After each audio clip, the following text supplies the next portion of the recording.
Nggak mau di. Aduh.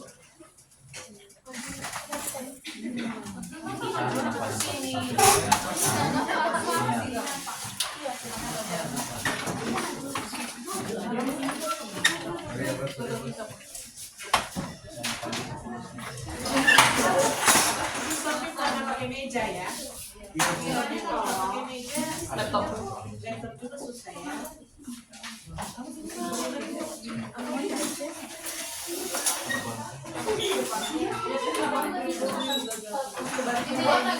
Atau kamu ke depan, kamu di sini.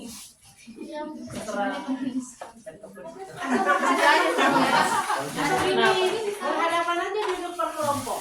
Oh, nah coba. Ini nggak boleh ini digunakan dimanfaatkan ini depan berhadapan. Ya. Oh balik. Nggak apa-apa. Ini barang. Ya. Ya maju. Dia yang terbaik karena orangnya kerja kelompok.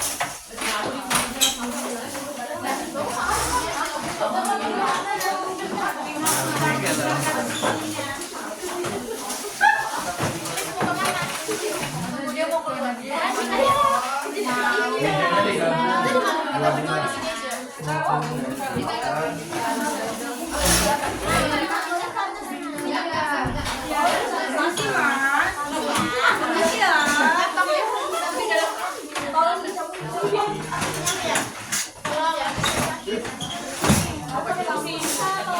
Apa belajar?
Baik, terima kasih banyak.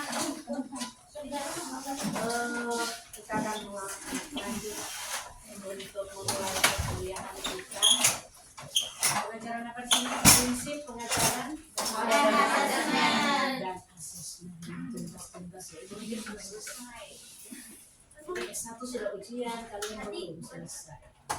Bukan sudah ujian, mulai ujian. Ya, UAS ya. Oke, kalau begitu kita awali dengan berdoa ya. Ketua tingkatnya silakan pimpin doa masing-masing, no? Oh, sampai selesai, baguslah kepercayaan ya. Silakan Kak Imam. Terima kasih Bu. Sebelumnya sebelum kita memulai kuliah kita pada hari ini, marilah kita berdoa berdasarkan kepercayaan dan agama masing-masing. Berdoa dimulai.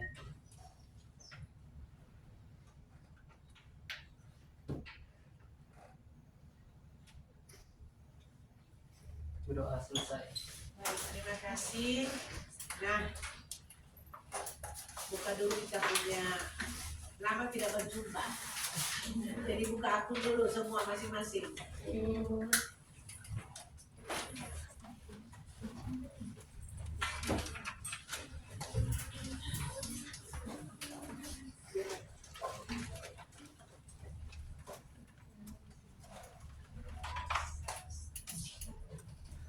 Kita topik 3 waktu lalu kalau tidak salah sudah selesai kan? Iya. Nah,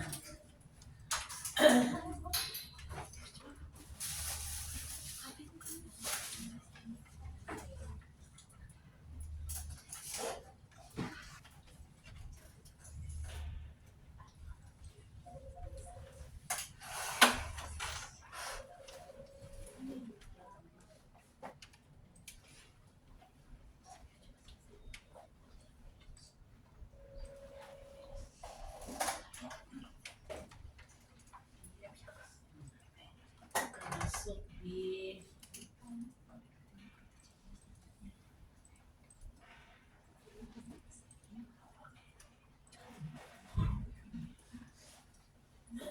prinsip pengajaran. Sudah UTS? Sudah ya. Nanti tinggal topik 4 ya. Nah, topik 4 ini kita langsung buka topik 4 saja ya. Sorry ya kalau ibu suka tekan batuk. Tetap sama, mulai dari diri. Apa yang diperintah di sini? Mungkin sesuai dengan hasil kalian PPR ini.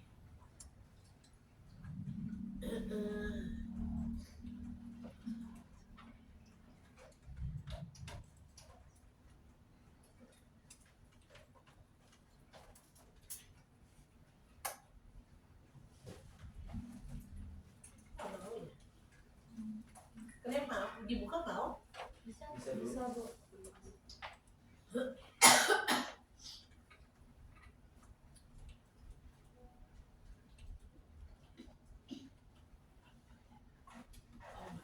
Ya.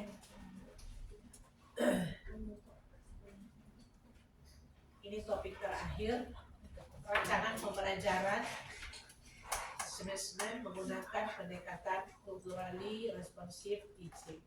Pembelajaran kultur ini budaya. Ya, tidak dapat dipungkiri bahwa negara kita adalah kaya akan keberagaman. Jadi masing-masing kalian baca ya. Dari keragaman suku, agama, adat, bahasa. Ya, banyak memang. Kalau bahasanya ya bukan cuma bahasa Indonesia, ada bahasa daerah ya. Bahkan lebih dominan kalau di daerah-daerah itu guru-guru di kelas itu gunakan bahasa daerah. Nah, ibu beberapa dari tanggal berapa ya kami ditugaskan untuk uji bukit PPG. Itu kalau gurunya ngajar di kelas, karena kita menilai video mengajar.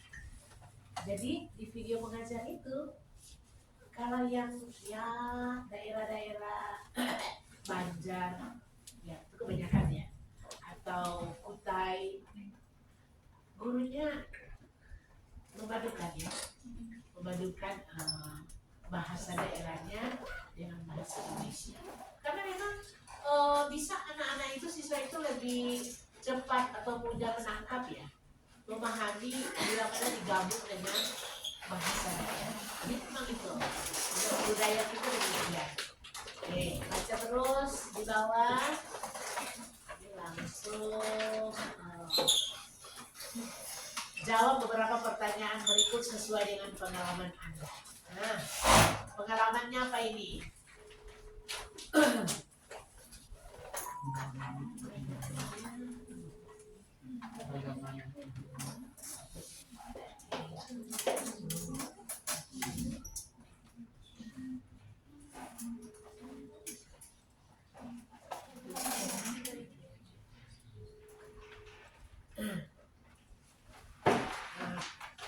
Kalau kita lihat pada selanjutnya ini, kalian memang disuruh untuk merancang kegiatan pembelajaran sesuai dengan keberagaman siswa di kelas. Guru bertugas untuk menciptakan suasana belajar yang nyaman, salah satunya dengan menempatkan peserta didik minoritas agar memiliki kesamaan hak dan memperoleh kesempatan yang sama dalam mengembangkan kemampuan diri. Apa maksudnya dengan peserta didik minoritas? Ya, jadi itu nanti dipikirkan. Salah satu pendekatan yang dapat digunakan adalah pendekatan CRT atau pendekatan CRT ini menjadi suatu cara untuk membekali guru dalam mengajar peserta didik di lingkungan yang berlatar belakang budaya yang berbeda-beda serta meningkatkan pemahaman dan keterampilan ini.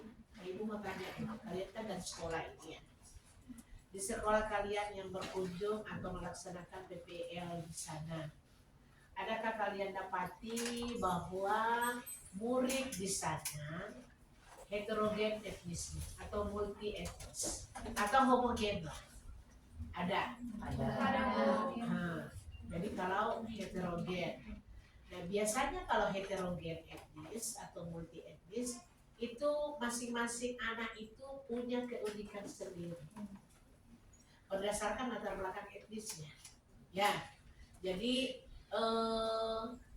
di Samarinda ini etnis yang banyak jumlahnya ya, Jawa. Ya, pasti itu ya. Di kalian di sini orang Jawa mana coba angkat tangan?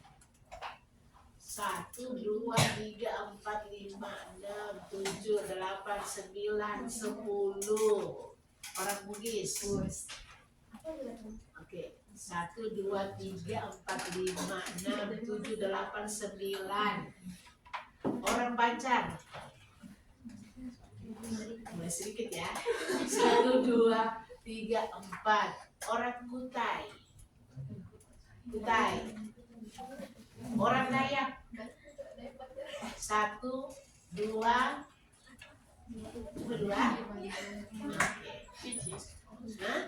Tadi ibu itu berapa lebih? Yang mana yang lebih banyak? Jawa. Yang tidak sadar. Kedua? Bugis. Ketiga? Banjar. Keempat? Dayak. Kutai nggak ada ya? Oh iya. Batak, Bu. Oh, Sumatera. Toraja. Tapi Toraja. Iya, mana itu ya? tulis Lampung. Nah, tadi ibu bilang etnis yang terbesar ya. Sebenarnya Ambon ada, Manado ada, ibu kan dari sana ya, dari Manado. Ujung Pandang itu sudah tadi Bugis. Itu ibu padukan Toraja, Makassar, Bugis, nah itu ya. Nah, sudah memang dipadukan demikian. Jadi Samarinda ini bisa dikatakan miniatur. Kalau dulu kan disebut ibu kota negara ya, Jakarta ya. Kalau di Jakarta kan memang sangat multi etnis kultur di sana. Nah, orang-orangnya tentunya kita punya budaya masing-masing. Benar ya? Nah, cara bicaranya aja beda. Lafal suaranya beda. Pasti ya. Kalau orang Batak bercerita dengan orang Jawa, apa perasaan orang Jawa?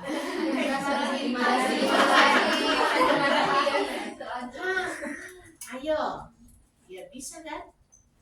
Atau orang Bugis lah cerita dengan orang Jawa. Gimana kalau orang Jawa? Halus kan? Kalau Bugis ada teriaknya kan? Karena itu salah satu dampak dari misalnya tempat tinggal. Ya, tempat tinggal kalau dekat pantai kan pedagang toh? Ya pedagang itu Bugis terkenal orangnya pedagang dan nelayan. Nah, jadi setiap saat berkecimpung dengan angin laut dan ombak. Nah kalau seperti itu bahasanya bicaranya gimana? Teriak nggak?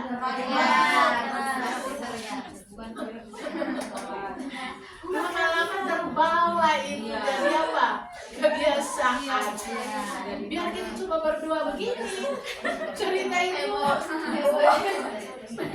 Nah, makanya kalau kalian dapat anak-anak siswa di kelasnya multi etnis, maka guru harus tahu itu. Nah kalau sekarang kan pembelajaran diferensiasi ya, ya guru itu dituntut untuk pertama melakukan tes diagnostik supaya tahu, oh anak ini siswa ini cara belajar minat belajarnya misalnya apa, visual atau audio atau kinestetik video, itu yang paling sibuk. Ada seksi sibuk dia di kelas ya, seksi sibuk dia nggak suka kalau diam-diam. tapi cekatan, orangnya cekatan, ya. Mau, jadi kalian harus pahami itu, pelajari itu, karena supaya guru tidak stres di kelas. Kalau kan mengetahui latar belakang tersebut, berarti kan guru sudah bisa mengantisipasi. Dengan cara apa? Oh, kalau begitu saya harus menggunakan cara mengajarnya seperti ini. Ya, divariasikan, bukan monoton. Karena di dalam kelas itu punya keunikan, anaknya punya keunikan karena latar belakangnya yang beda-beda.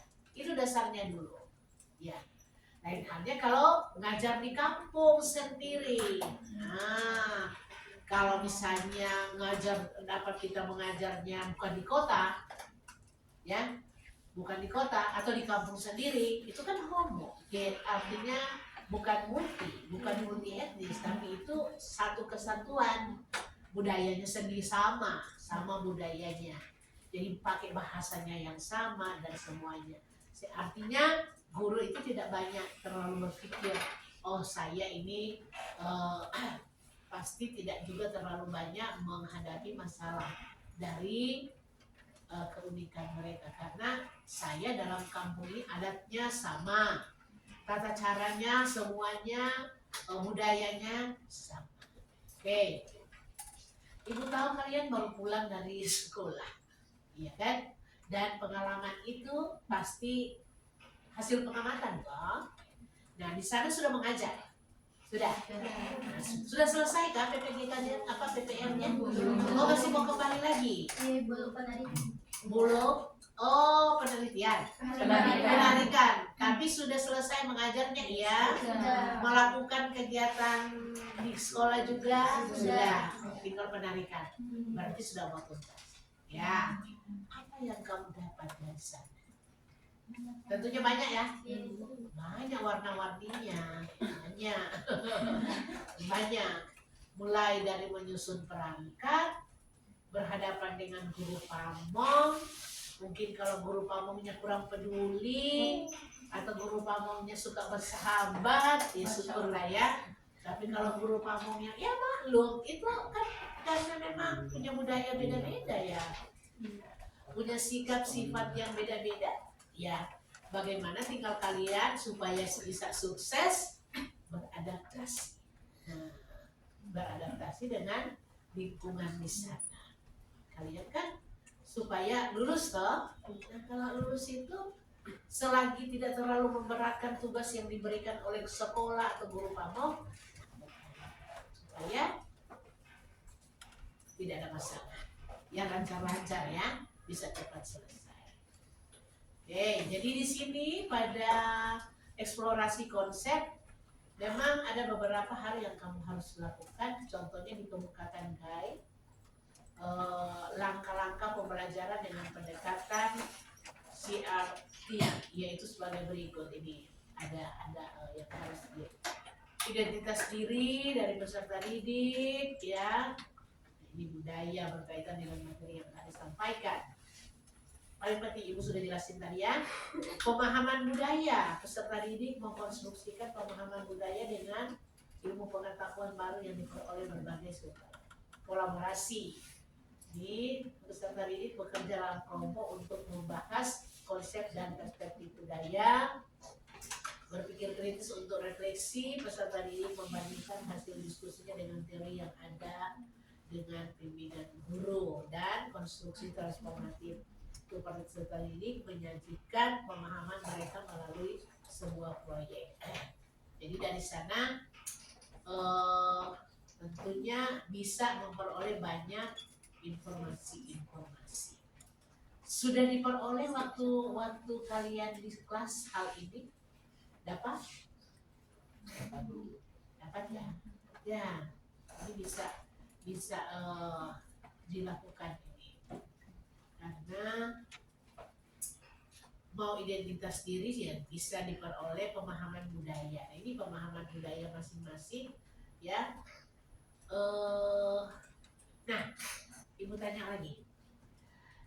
Kalau ini memang di sana kalian tahu bahwa multi etnis di kelas kalian, adakah kalian tahu berapa banyak etnis di satu kelas?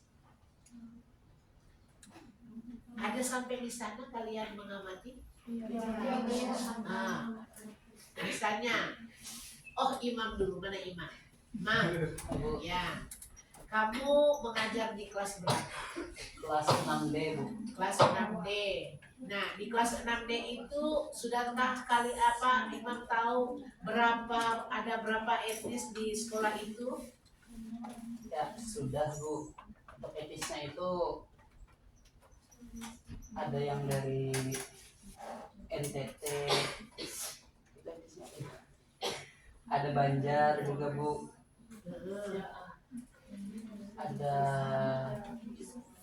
Ada yang dari apa, keturunan Tionghoa juga, Bu. Cina.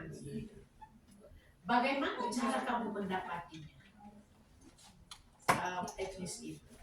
Cara mendapatnya itu Nanya satu-satu atau cuma oh dia dari Cina, observasi, oh dia dari NTT, observasi, Bu. ya. Dan dari situ kayak kan lumayan sering masuk kelas itu, di saat ibunya nggak ada juga masuk, jadi kadang sering lah berinteraksi dengan siswa-siswanya gitu, Bu. Jadi dari situ ketahuan. Berapa kali masuk kelas Imam? Sering. Nah ini jawabannya sering itu kan berapa?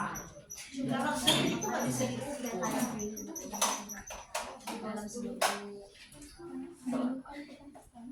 Kalau untuk Selasa, Rabu, Kamis 3 hari lah, 3 kali seminggu.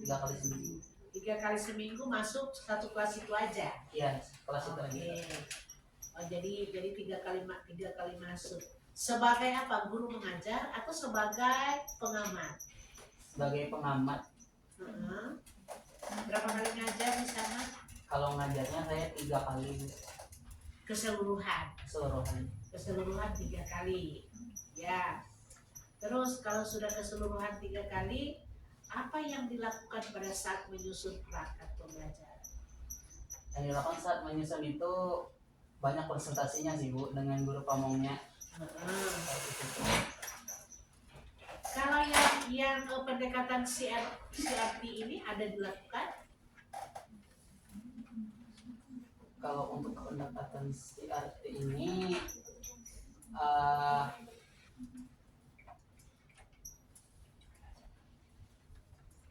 Dilakukan belum? untuk kayak mengidentitaskan siswanya itu sudah, Bu. Habis itu karena memang siswanya beragam, tapi untuk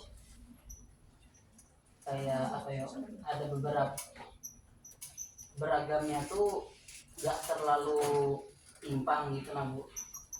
Jadi masih bisa menggunakan pendekatan-pendekatan yang sama gitu. Tapi untuk si artinya ini, saya itu kayak mencontohkannya dengan contoh-contoh yang ada di sekitar mereka gitu, nah, Bu, dalam pembelajaran. Contoh yang ada di sekitar mereka, Ibu nggak ngerti mau ambil yang mana ini ya maknanya. Nanti itu dijelasin Iman lagi berikutnya. Yang lain, ya Ibu hafal, tidak hafal nama ya. Ibu tidak hafal nama sehingga nunjuk-nunjuk. Ya, sebenarnya Ibu bukan dosen yang baik. Karena biasanya kalau dosen yang baik itu 1 kali pertemuan, 2 kali pertemuan misalnya, oh sudah 2 mahasiswa yang Ibu hafal namanya. Kemudian kalau masuk lagi berikutnya meningkat lagi, bukan cuma 2, ya sudah 4 atau 5, ya.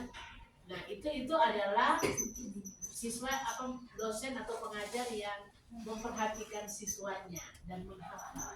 Karena biasanya siswa itu kalau disebut namanya dia senang. Daripada kamu kamu nggak bisa, dia nggak senang itu. Tapi kalau disebutkan namanya senang dia, bangga dia. Wih, Ibu perhatikan berarti ya. Nah yang Ibu hafal imam. Yang ibu hafal dia imam ya. Yang lain sebenarnya itu mahasiswa ibu, tapi ibu lupa, tidak menghafal. Oke, jadi ibu punya pengalaman dulu mau cari ini karena ibu juga pernah menulis tentang etnis, sehingga ibu bisa katakan bahwa yang paling dominan di Samarinda itu paling banyak itu etnis Jawa. Ya. Di mana-mana di kelas kalau mau cari etnis Jawa gampang, karena itu kebanyakan di sana. Ya, jadi orang Jawa memang suka merantau. Tapi orang Jawa juga tidak melupakan pendidikan, karena itu paling utama tujuannya memperhatikan pendidikan. Kemudian orang Jawa itu tidak suka banyak ribut. Maunya masalah ada, kalau boleh dikecilkan masalahnya. Kemudian kalau ibu-ibu orang tuanya itu ya perempuan wanita suka damai. Suka damai itu nggak usah masalah. Sudah kalau kamu tidak bisa kerjakan aku boleh, gitu bisa. Ya, kemudian ulet ya, ulet dalam arti bekerja keras, dimaklumi karena dia pendatang, iya kan? Dia maklumi karena dia pendatang. Kalau pendatang tidak bekerja keras, boleh hidup nggak? Tidak. Ya, tidak lah. Tidak. Tapi karena dia memang pendatang, dia harus eksis kuat dia. Mana ada orang Manado jual bakso? Ada nggak orang misalnya Kutai jual bakso? Nggak ada. Pemulung lah, pemulung. Adakah orang-orang Kutai atau Banjar jadi pemulung?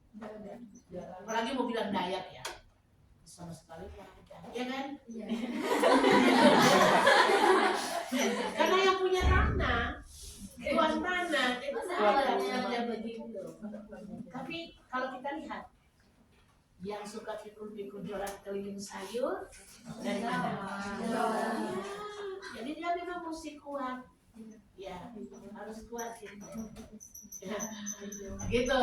Tapi juga memperhatikan pendidikan, sangat memperhatikan pendidikan anaknya. Jadi kalian perhatikan, kalau anaknya suka bolos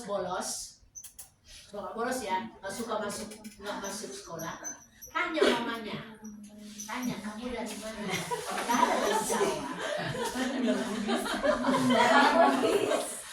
Ayo, kamu jawab sendiri ya, karena ibu mau jawab karena kan membukti misalnya kan itu sudah tanya ya. Jadi coba yang suka itu anaknya suka bolos, ya kan, tidak suka mau kerjakan PR, tanya aja dari mana kamu sayang, gitu kan, supaya dia artinya dia mau jalan. Oh dari sini aku bu. Oh iya. Gitu.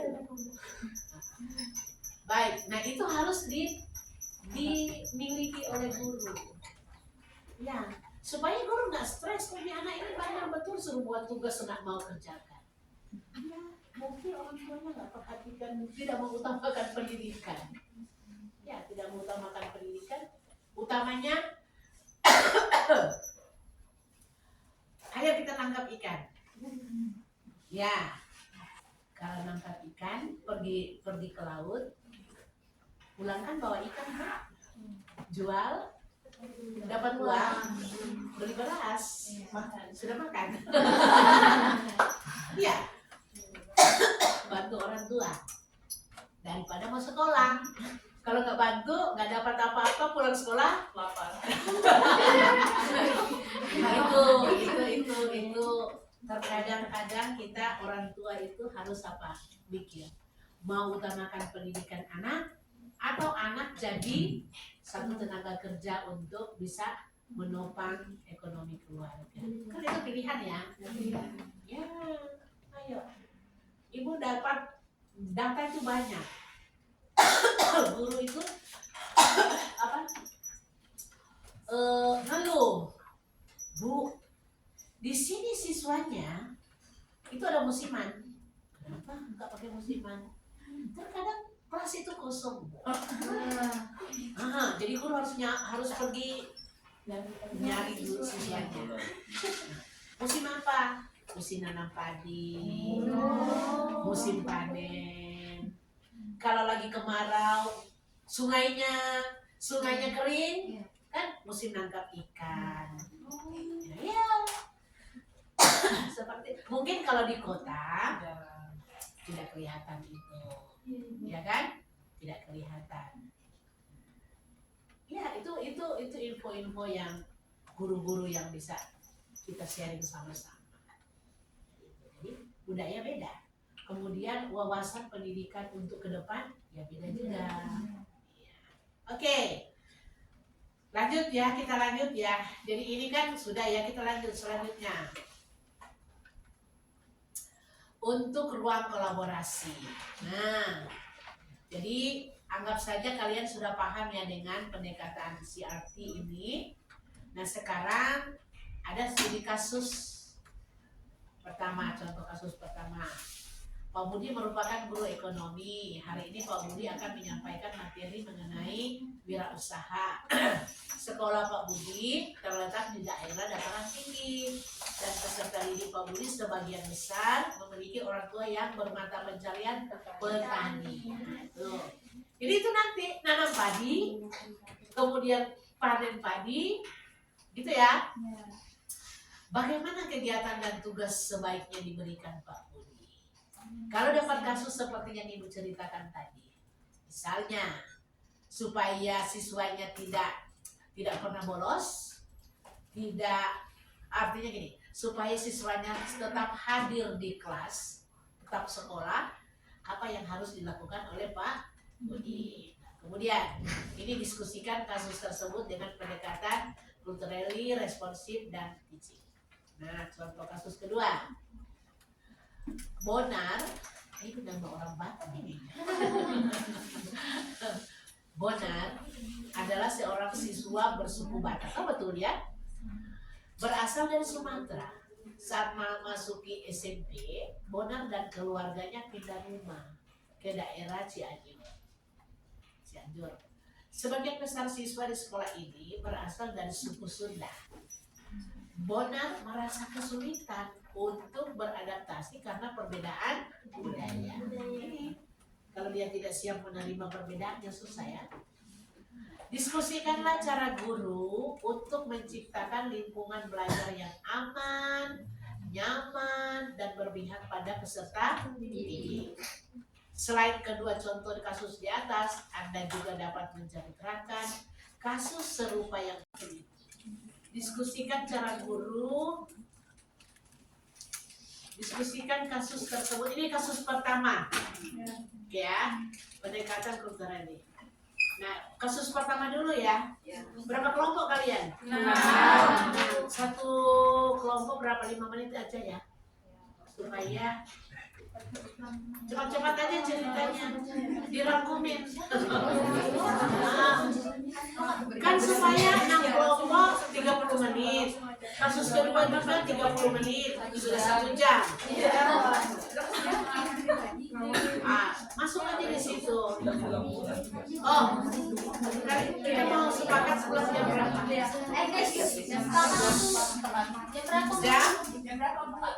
Di jam 3 lewat. Sepakat jam berapa? Jam 4.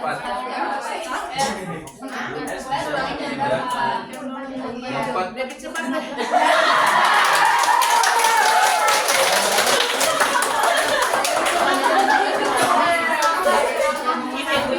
Tapi kan direkam nggak ini? Ayo sudah. Jam 4 kita pulang. Tunggu jam 4 lewat 10 karena sekarang di waktu ibu itu jam 3 lewat berapa? 5.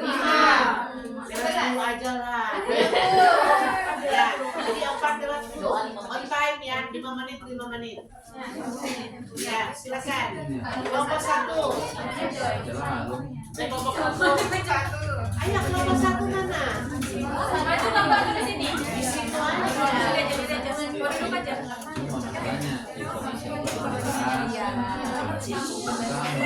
Selamat siang semuanya. Siang. Assalamualaikum warahmatullahi wabarakatuh. Waalaikumsalam warahmatullahi wabarakatuh. Baik, Kami dari kelompok 1 akan mempresentasikan hasil diskusi ruang kolaborasi terkait kasus 1. Untuk jawabannya di sini, tindakan dalam kasus tersebut terkait dengan wirausaha, pelajaran wirausaha yang pada dasarnya merupakan implementasi nilai-nilai sosial yang mencakup kesadaran diri tentang kemampuan untuk mengenali potensi di lingkungan tempat tinggal dan potensi diri mereka sendiri. Nah, di sini pengajaran yang terjadi di dataran tinggi dengan penduduknya yang mayoritas berprofesi sebagai petani penting untuk memahami tanaman apa yang dapat tumbuh subur di daerah tersebut. Kemudian, mengingat setiap wilayah memiliki kondisi dan cuaca yang berbeda, contohnya tanaman kelapa dan tebu yang cocok untuk di daerah tropis akan sulit tumbuh di dataran tinggi, sehingga setiap daerah memiliki karakteristik dan keunikannya tersendiri. Selanjutnya akan disambung oleh Arini. Oke, selain itu, pendekatan CRT ini melibatkan nilai-nilai budaya, kearifan lokal, serta ajaran agama dan tradisi yang diwariskan oleh orang tua siswa yang berperan penting untuk membentuk perilaku peserta didik dalam berwirausaha. Nah, para pendidik harus mengajarkan kepada peserta didik untuk mengenali peluang pasar yang dapat dimanfaatkan untuk mengembangkan usaha mereka. Pengembangan usaha ini dilakukan melalui pemahaman materi yang terstruktur dan sesuai dengan tuntutan pasar pertanian, sehingga peserta didik dapat mengaplikasikan teori yang diajarkan oleh guru dengan praktik nyata di bidang pertanian. Sehingga ada beberapa langkah atau kegiatan pembelajaran dengan pendekatan CRT yang kami adopsikan dari temuan UI tahun 2000 yang dapat dikembangkan atau dilakukan oleh Pak Budi. Yang pertama itu identitas diri peserta didik, di mana pada identitas peserta didik ini membiasakan peserta didik untuk berdoa sebelum dan sesudah pembelajaran, serta dilanjutkan dengan menyanyikan Garuda Pancasila. Kemudian yaitu poin pemahaman budaya.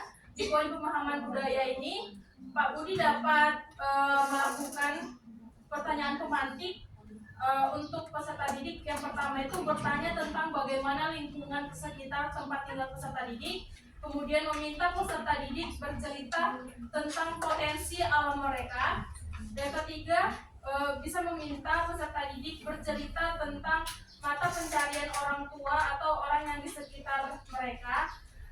Kemudian apa saja wirausaha yang banyak dijumpai di lingkungan tempat tinggal mereka. Dan pertanyaan pemantik yang terakhir, pendidik bersama peserta didik mencari informasi dari ensiklopedia. Kemudian untuk pemahaman budaya ini, Pak Budi dapat memberikan tontonan video tentang mata pencarian sebagai seorang petani di dataran tinggi. Kemudian peserta didik mengamati ragam mata pencarian dan industri di dataran tinggi. Kemudian poin ketiga yaitu kolaborasi, di mana biasanya ini diterapkan pada kegiatan inti, di mana peserta didik bekerja sama dalam kelompok untuk membahas konsep dan perspektif budaya yang dikaitkan dengan materi. Di sini Pak Budi dapat memberikan LKPD tentang potensi alam, sumber daya, dan juga wirausaha di dataran tinggi. Dan peserta didik mengamati dan mengelompokkan gambar sesuai wilayahnya, kemudian menganalisis karakteristik masing-masing gambar sesuai wilayahnya, kemudian menggali informasi mengenai karakteristik di wilayah mereka, dan membuat infografis mengenai potensi lingkungan tempat tinggal mereka. Poin selanjutnya itu berpikir kritis untuk refleksi, di mana peserta didik itu membandingkan hasil diskusinya dengan teori yang ada dengan yang dibimbing oleh guru. Dan yang terakhir yaitu konstruksi transformatif, di mana peserta didik menyajikan pemahaman mereka melalui sebuah proyek. Dan di sini kami memberikan langkah untuk Pak Budi, yaitu peserta didik bermain peran penjual yaitu sebagai petani dan pembeli, begitu Bu. Kemudian untuk kasus 2 dilanjut teman saya. Sudah habis loh.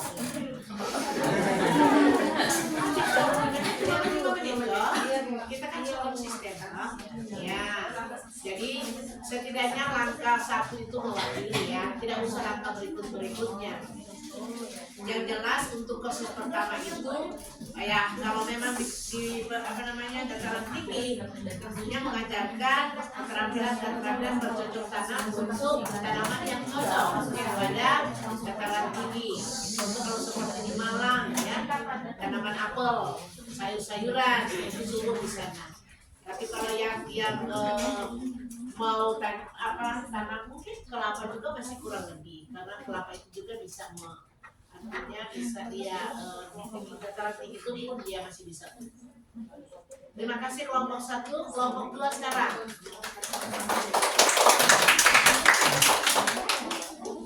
Oke, terima kasih. Ya, perhatikan ya. Baik kami dari kelompok 2 ingin menjabarkan studi kasus di kasus pertama. Yang perlu kita underline itu di kasus pertama itu dulu Pak Budi sebagai guru ekonomi membawakan mata pelajaran wirausaha. Kemudian siswanya backgroundnya bertempat tinggal di dataran tinggi. Terus yang paling penting itu mayoritas petani. Jadi menurut dari teori GAI tahun 2000 pendekatan CRT yang dilakukan menurut pendapat kelompok kami akan dibawakan oleh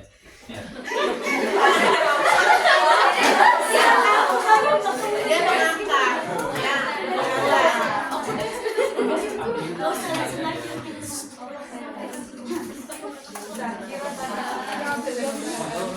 silakan kalau ya.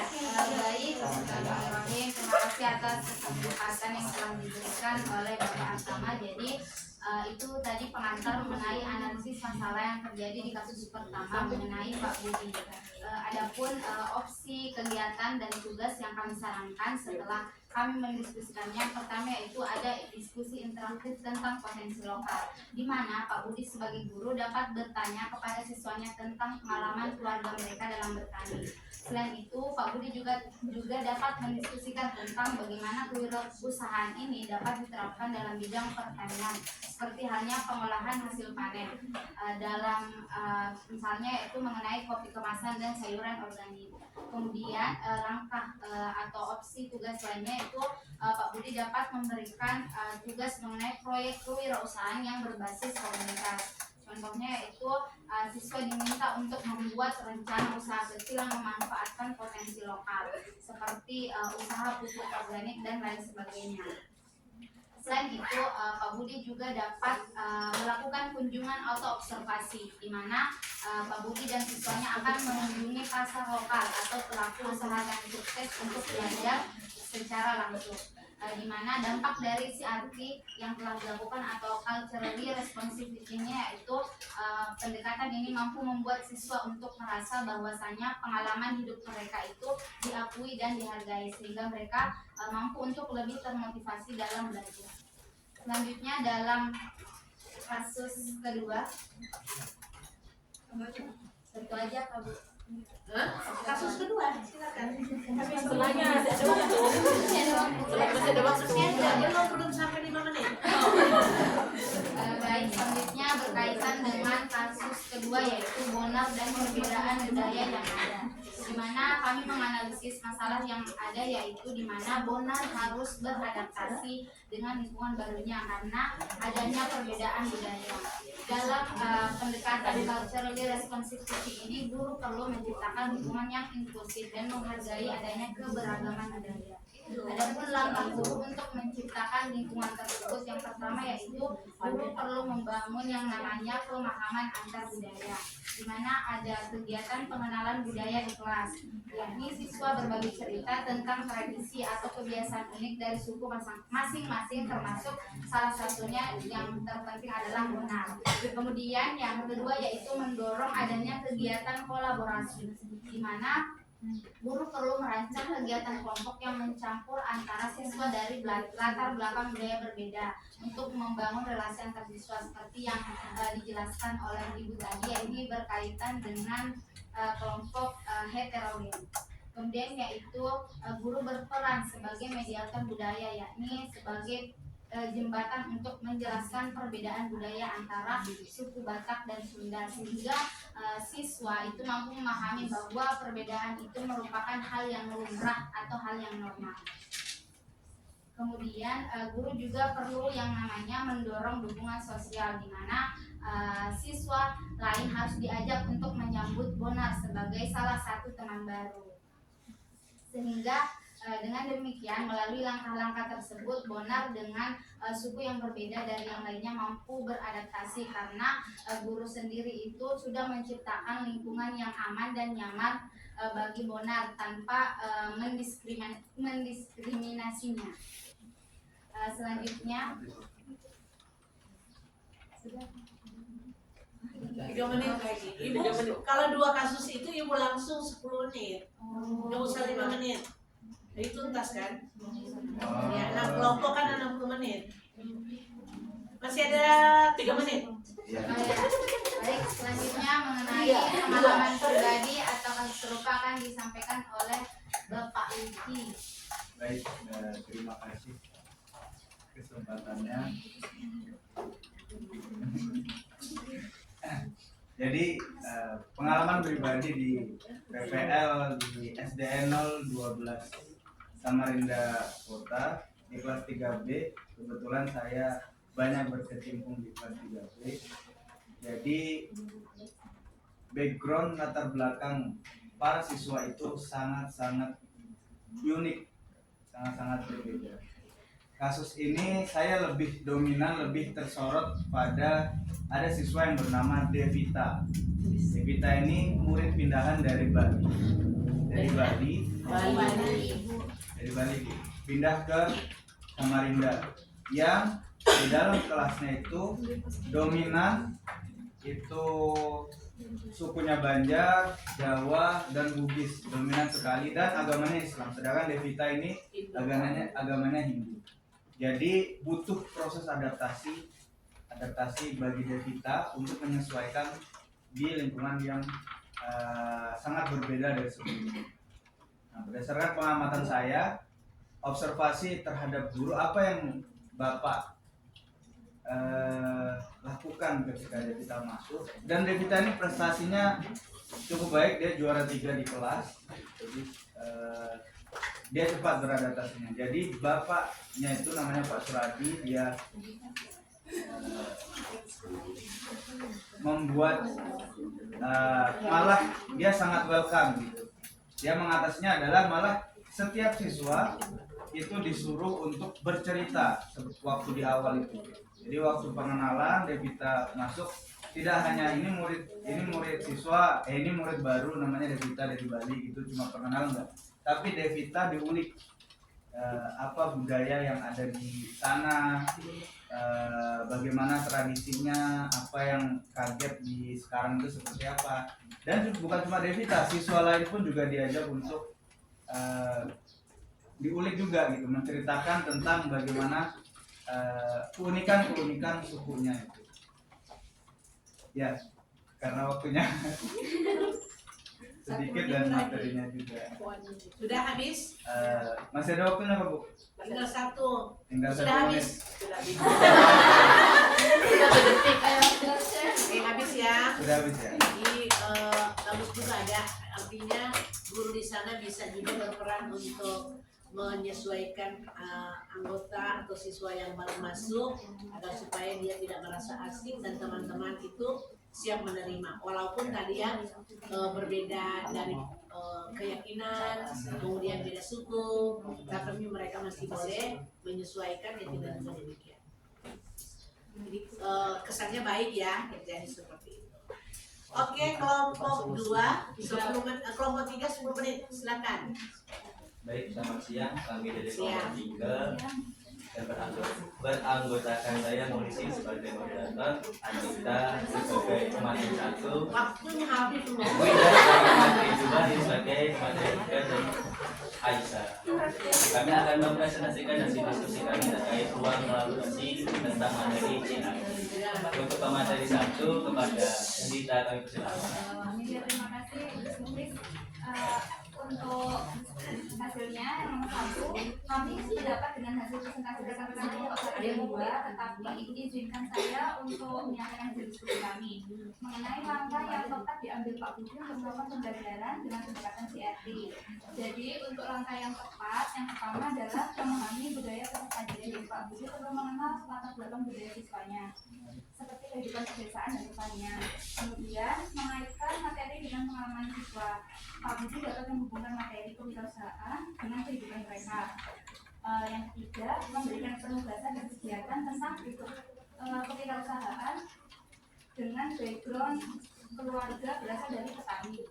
Kemudian penelitian pasar, siswa dapat melakukan penelitian pasar untuk memahami kebutuhan dan peluang usaha.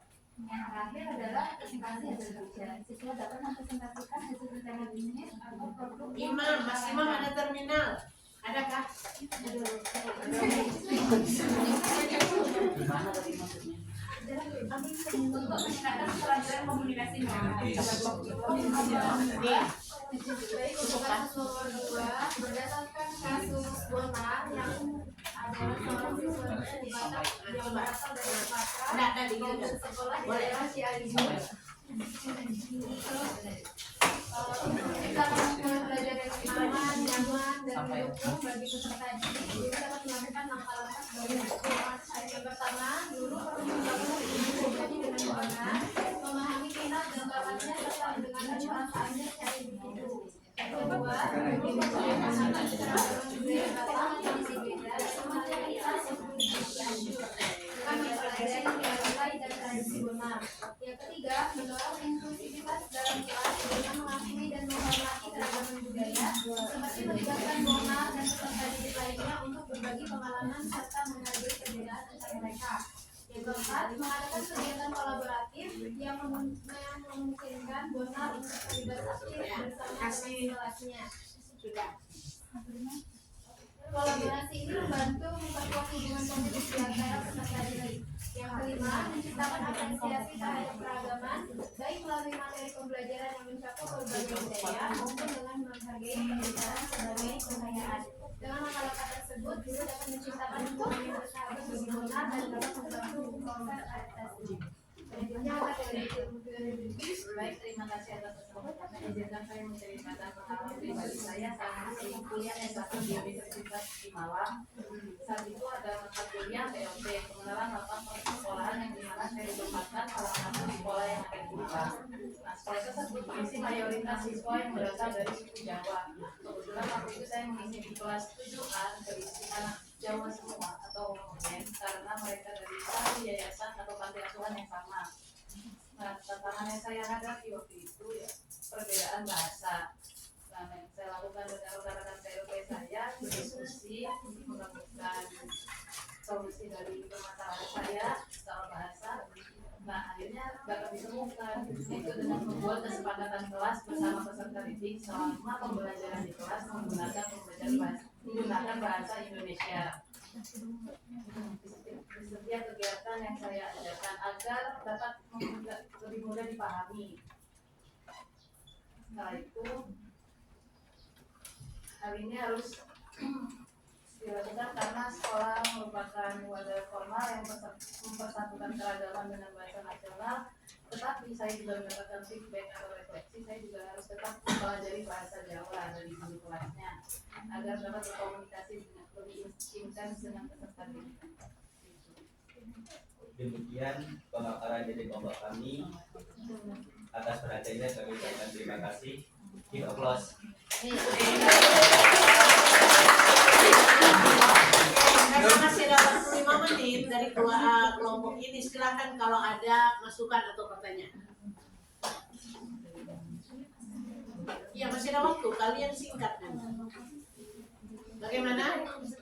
Setuju yang sudah dikemukakan?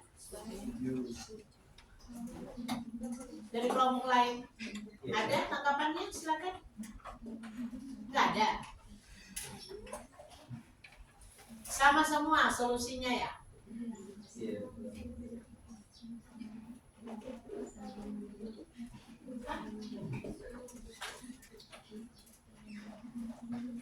Ya, sudah.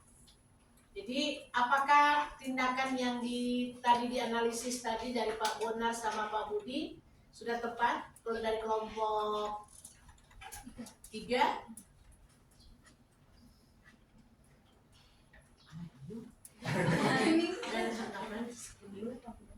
Nggak perhatikan kali tadi ya. Kalau boleh tahu Mbak dari mana asal aslinya? Kalau saya dari Balikpapan Bu. Oh Balikpapan. Ya, tapi sukunya Jawa tapi besarnya di Balikpapan. Biasanya kalau orang tua Jawa kan di rumah pakai bahasa daerah. Kebetulan orang tua saya pakai bahasa Indonesia karena juga lama karena di Balikpapan.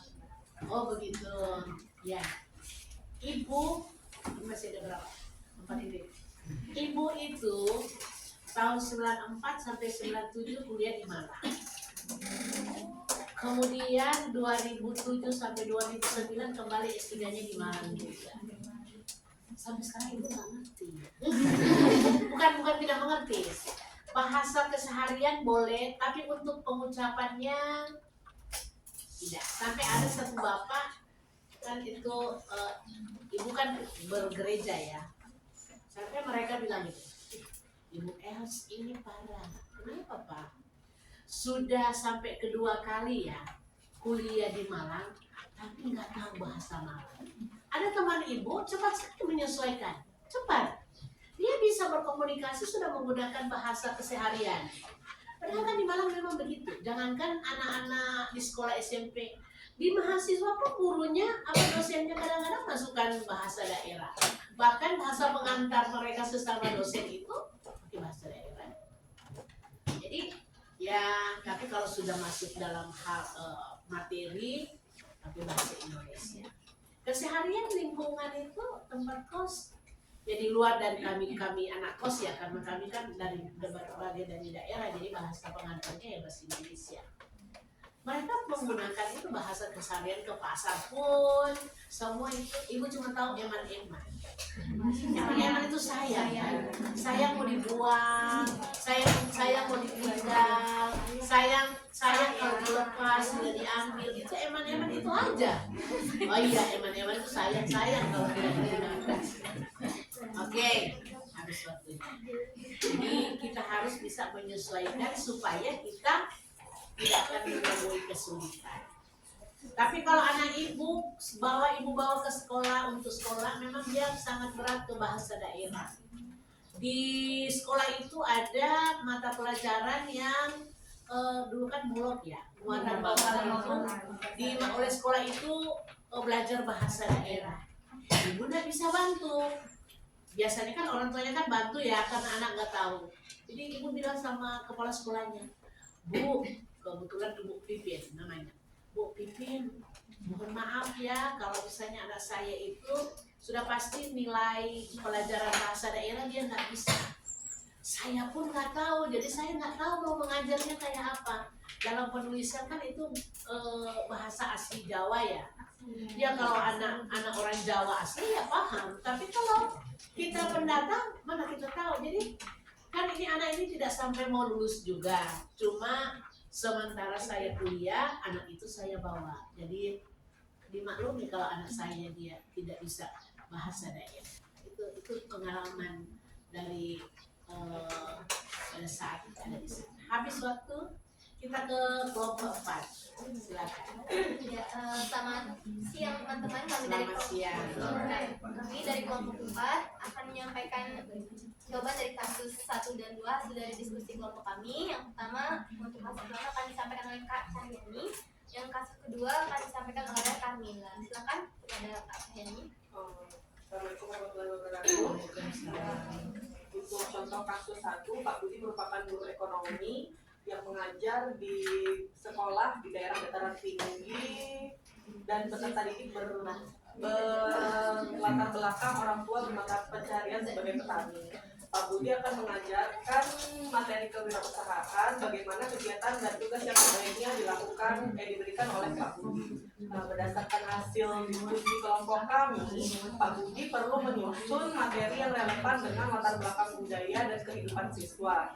Pak Budi bisa menyampaikan materi kewirausahaan dengan mengaitkan contoh dan kasus yang dekat dengan dunia pertanian seperti usaha pertanian yang berkembang, cara meningkatkan hasil pertanian, atau peluang bisnis berbasis produk lokal. Selain itu, tugas yang diberikan bisa berupa proyek kewirausahaan yang melibatkan siswa untuk merancang ide bisnis yang bisa mereka jalankan bersama keluarga, misalnya seperti membuat usaha pengolahan hasil pertanian atau kerajinan tangan berbahan dasar lokal. Nah, hal ini sesuai jika dikaitkan dengan pendekatan CRT yang menekankan pada pembelajaran yang berpihak pada peserta didik melalui latar belakang budaya yang dimiliki peserta didik. Kasus 2 akan disampaikan oleh Kandungan. Oke, untuk kasus kedua itu adalah Bonar adalah seorang siswa bersuku Batak yang berasal dari Sumatera. Saat memasuki SMP, Bonar dan keluarganya pindah ke rumah ke daerah Cianjur. Sebagian besar siswa ini di sekolah ini berasal dari suku Sunda. Bonar